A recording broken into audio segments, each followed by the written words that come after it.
अस्सलामुअलैकुम, it's me sir Nabeel Ahmed. और हाँ, आज के लिए आपका टॉपिक है प्रोग्रेसिव वर्ब और नॉन प्रोग्रेसिव वर्ब। ये प्रोग्रेसिव वर्ब क्या है, नॉन प्रोग्रेसिव वर्ब क्या है, अक्सर स्टूडेंट्स कंफ्यूज रहते हैं। और मैं आपको एक छोटी सी मिसाल दे दूँ इसकी यहाँ पर कि नॉन प्रोग्रेसिव वर्ब में आईएनजी नहीं लगती।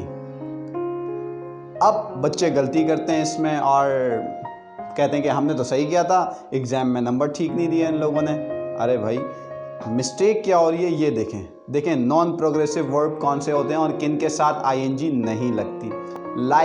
लाइकिंग नहीं होगा, लविंग नहीं होगा, वांटिंग नहीं होगा, डाउटिंग नहीं होगा।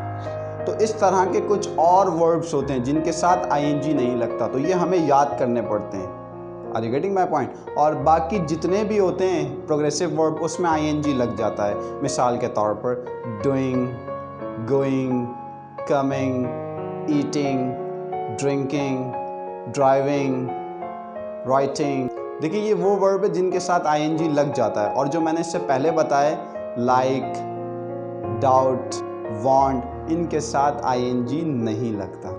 तो आई होप आपको समझ में आया होगा। और इन केस ना समझ में आया हो फिर भी कमेंट के ज़रिए, व्हाट्सएप के ज़रिए, ईमेल के ज़रिए मुझे बता दीजिए। ओके, अल्लाह हाफ़िज़।